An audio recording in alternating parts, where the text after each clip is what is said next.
This is a story about the most amazing place on planet Earth. It's a majestic tropical island in the Caribbean, simply called Jamaica. Jamaica, land of wood and plenty water, land of flowers, land of bees, land of so many tropical trees. My name is Horace Peterkin. I'm a 50-odd year veteran in the tourism business. I am a songwriter of a sort, but I've written quite a few songs, right, as a hobby. I'm also an author.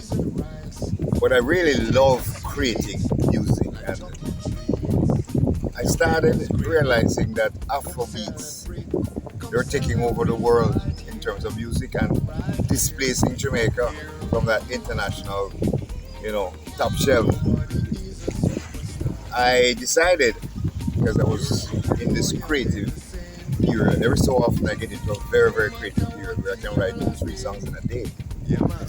And I decided I was going to write a 10-song album with real authentic Jamaican reggae music, not dancehall, not mixture of dancehall and hip hop and stuff that's happening today, but authentic stuff like you'd hear from a modern day Bob Marley or Peter Tosh or Dennis Morgan kind of stuff.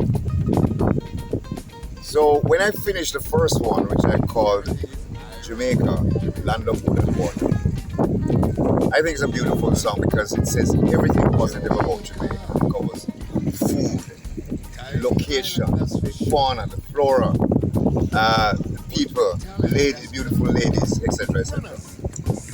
And I sent it to a few of my friends that are in the music business. The first one to respond was Mackie Contrast.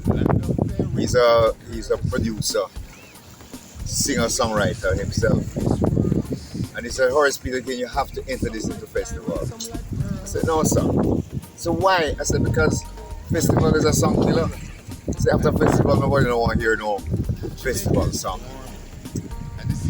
And I don't remember how the conversation ended, but I moved on. The second person to say the same thing was a guy called Don Daly. And actually, I started writing the song at his house. That song.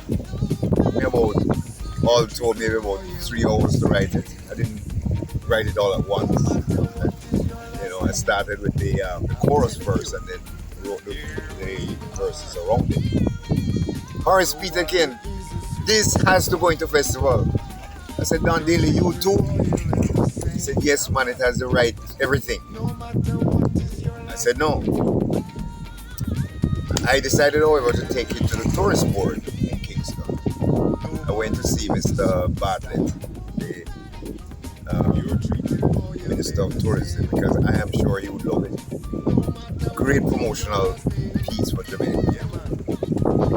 He wasn't there, but I gave it to the secretary. She loved it. In fact, everybody in the office, I played it for them. They loved it. And I said, all right, let me go to the next best person, Director of Tourism, Donovan White. He also wasn't there, but I spoke to him on the phone, and I told him I was going to send this song that I would give them for free to use to promote Jamaica. We have 2 seasons. We're in the middle of the winter season. You have to start preparing now to launch the summer season. So I said, you can use it to launch your summer promotion. Well, he said, yes, okay. Never heard from either of them. And then when another person, Gordon Brown, lawyer, good friend, said, Peterkin, that's a festival song. I said, all right. And then I remembered that not all festival songs die after festival. There's one in particular called Cherry O Baby by Eric Donaldson that is still good today. You can still hear it today. But it went on to become an international blockbuster and was re-recorded by several international stars, international recording artists. So I said, maybe this one can survive. But one thing I know, I am guaranteeing you that it will become like the second anthem of Jamaica because it's so beautiful.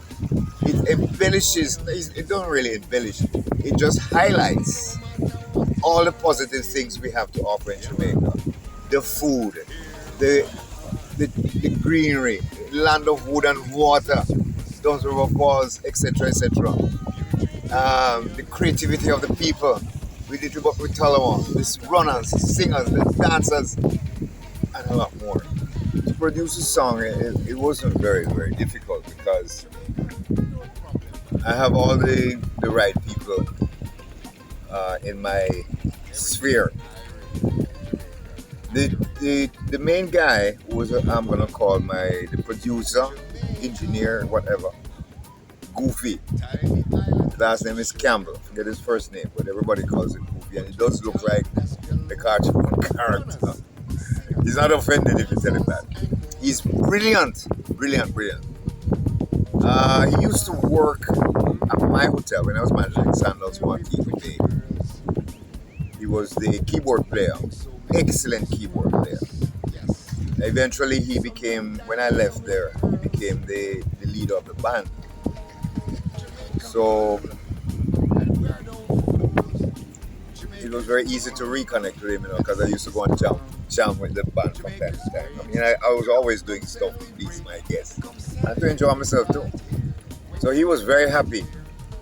He chose a studio called Mazion, just across from Cornwall College on that hill there. Beautiful studio, very professional, clean, comfortable. And the guy who runs it, very excellent.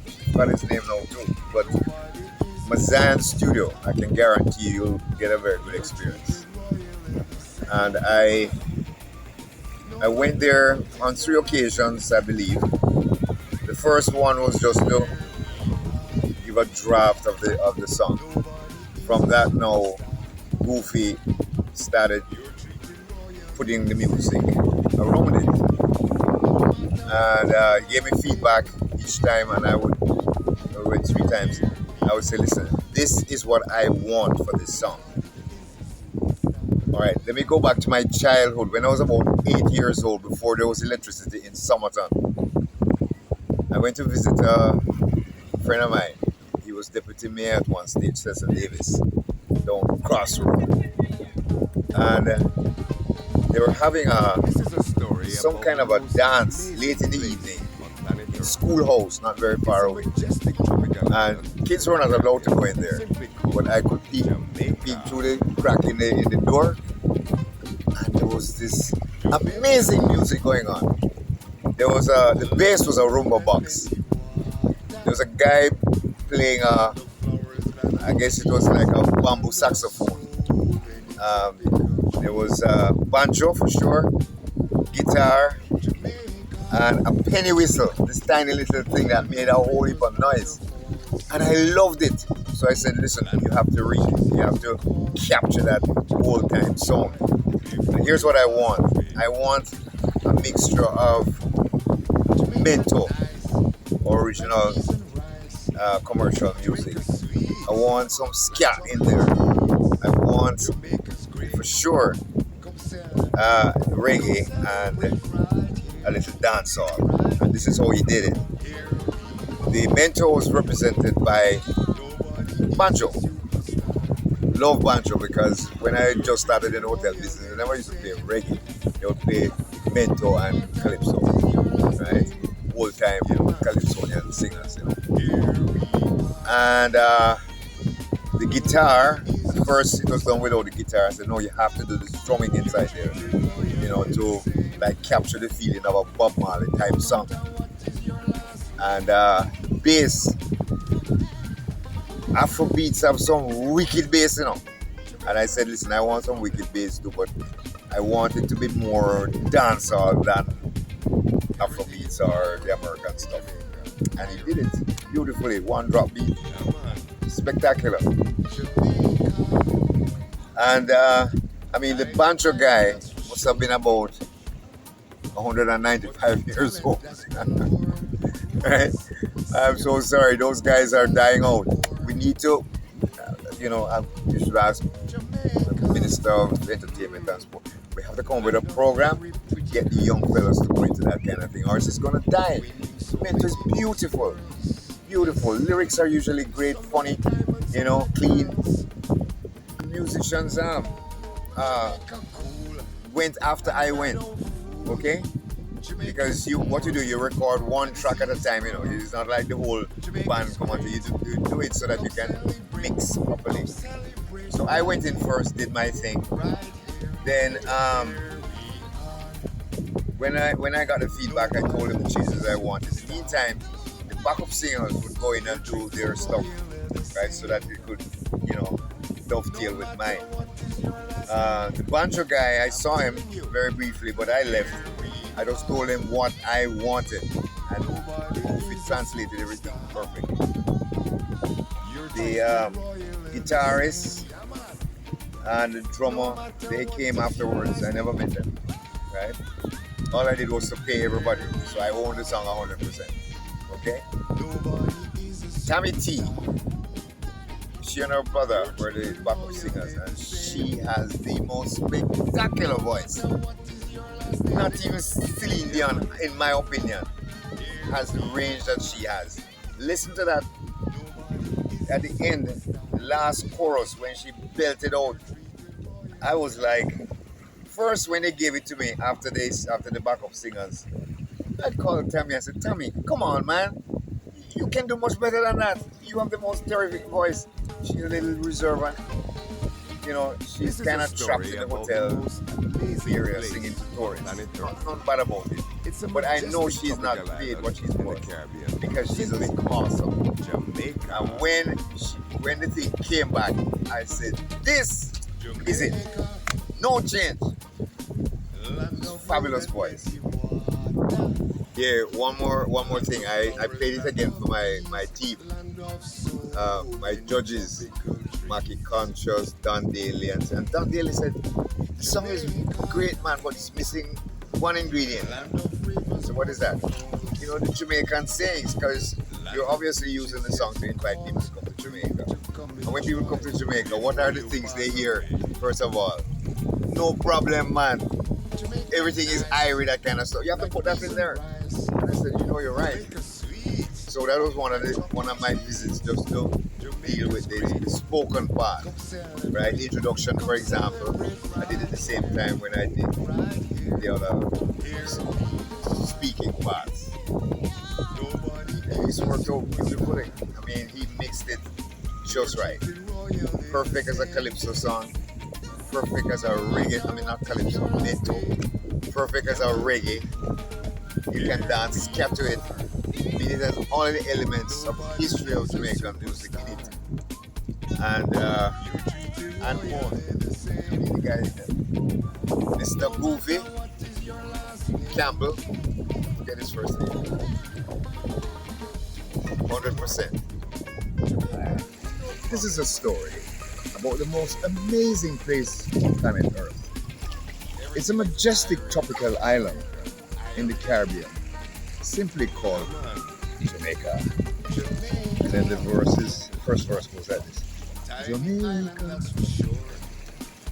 land of wood and plenty water, land of flowers, land of bees, land of so many tropical trees. The bass.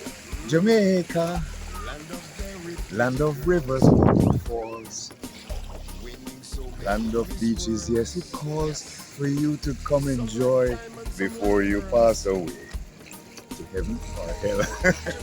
Jamaica nice, like peas and rice. Jamaica sweet, like chocolate treats. Jamaica's great, come celebrate right here, right here.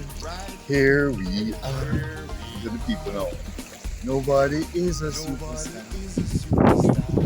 You're treated royally the same. No matter what is your last name, whether your name's Stuart or nobody. Here we are. Nobody is a superstar. You're treated royally the same. No matter what is your last name. And And then the girls belt out the chorus, man, spectacularly. Here we are. Nobody is a superstar. I am in my head. I'm inviting people to come to Jamaica. 99.9% of people in the world are not superstars. They're just ordinary people, but they would like to be superstars. That's why they buy the Gucci and the stuff, the knockoffs, because they want to be big shots. So I'm saying, even if you're not a superstar, it doesn't matter because you're going to be treated royally the same, no matter what is your last name, right? And in Jamaica, names are big stuff. I mean, if your name's This is Stuart, a story about those are going to fly the most open. amazing place on planet Earth. It's a majestic tropical island in the Caribbean, simply called Jamaica. The doors used to fly open for me, and they will fly open again. Lord. But it was a lot of fun, man. A lot of fun. Working with Goofy. I mean, the guy is so great. Sometimes I cuss him, right? Sometimes I would curse him, and all he would do is just laugh. Like if he promised to turn over the thing by the next day. Because I'm a little impatient. I want to hear this something I want it done right now. As a matter of fact, from start to finish is about 3.5 weeks. We took to do the song. From start to finish, 2.5 weeks. And we could have finished it quicker, but he was busy, doing shows with his band and traveling and stuff like that. Come celebrate right here, here we are. Nobody is a superstar. You're treated royally the same, no matter what is your last name. Yeah, man. Here we are. Nobody is a superstar. You're treated royally the same, no matter what is your last name. Say what? Jamaica, no problem, man. Everything is Irish in Jamaica. Irish. Yeah, man. Jamaica, tiny island, that's for sure, but with talent that's galore. Runners, singers, dancers, and more. Jamaica, land of very pretty girls, winning so many Miss Worlds. Yes, some like diamonds, some like pearls. Jamaica cool, and we're no fools. Jamaica is warm, and the sea is calm. Jamaica's great. Come celebrate right here, right here. Here we are. Nobody is a superstar. You're treated royally the same, no matter what is your last name. I'm telling you, here we are. Nobody is a superstar. You're treated royally the same, yeah, man. No matter what is your last name. Here we are. Nobody is a superstar. You're treated royally the same, no matter what is your last name. Yeah, man. Here we are. Nobody is a superstar, but you're treated royally the same, no matter what is your last name.